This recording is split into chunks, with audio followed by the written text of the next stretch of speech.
불안한 전 세계 금융시장 속에서 일본이 한국과는 정반대로 최악의 국민연금 투자 수익률을 기록했습니다.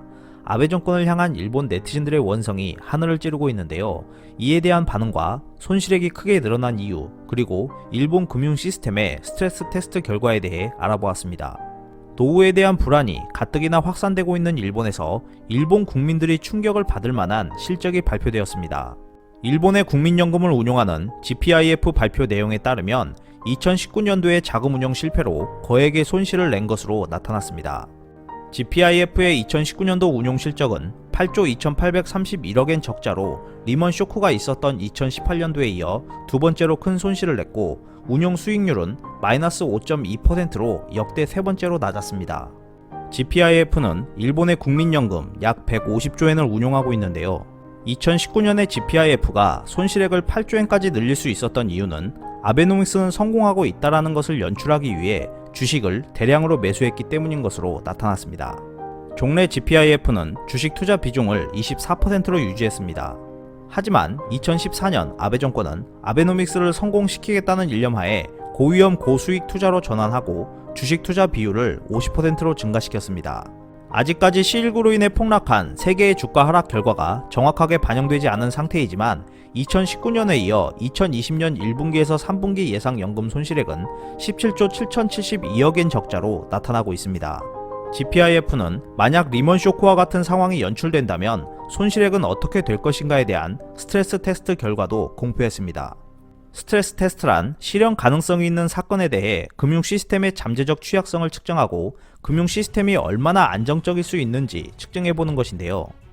일본 금융 시스템의 스트레스 테스트 결과는 충격적이었습니다. 무려 손실액이 60조엔에 달할 것으로 추산된 것인데요. 이는 리먼 쇼크 때의 6배에 달하는 수치로 그 당시처럼 V자 반등이 나오지 않고 C19 충격이 제2파, 제3파로 이어져 전 세계 주가가 추가 하락하게 된다면 어디까지 감소하게 될지는 예측하기도 힘든 상황입니다. 이러한 소식에 일본 네티즌들은 아베에게 이 나라를 맡긴 결과이다.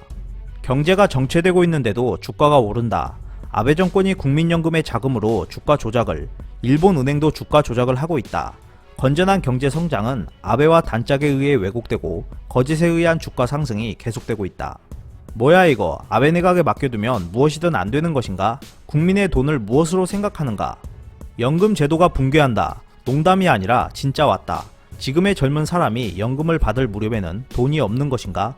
금년 분기 결산에서 연금 운용이 약 18조엔에 가까운 적자가 난 것이 판명된 상태라면 1년에 70조엔 가까운 적자가 예상되는데 아베궁 괜찮은가? 등의 반응을 보였습니다.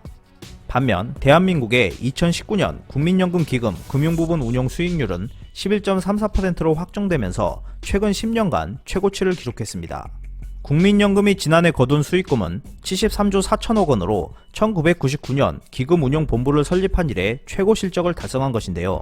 국민연금은 지난해 대내외 금융시장의 불확실성이 해소됐고 주요 선진국의 금리 인하와 국내외 기업들의 실적 개선 등에 따른 주식 수익률의 상승이 전체 포트폴리오의 수익률을 견인했다고 설명했습니다.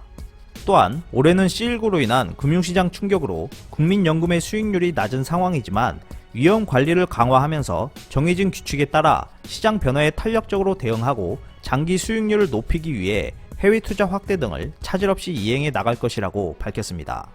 앞으로 이어질 세계 금융시장 불안 속에서 운용 실력으로 수익을 창출하는 방법이 아닌 무한정으로 돈을 찍어내 주가를 부양시키는 일본의 방법이 국민연금의 고갈을 어디까지 버티게 할 수 있을지 귀추가 주목되고 있습니다.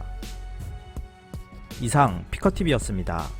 끝까지 시청해주셔서 감사합니다. 유익하셨다면 구독, 좋아요, 공유하기도 꼭 부탁드립니다.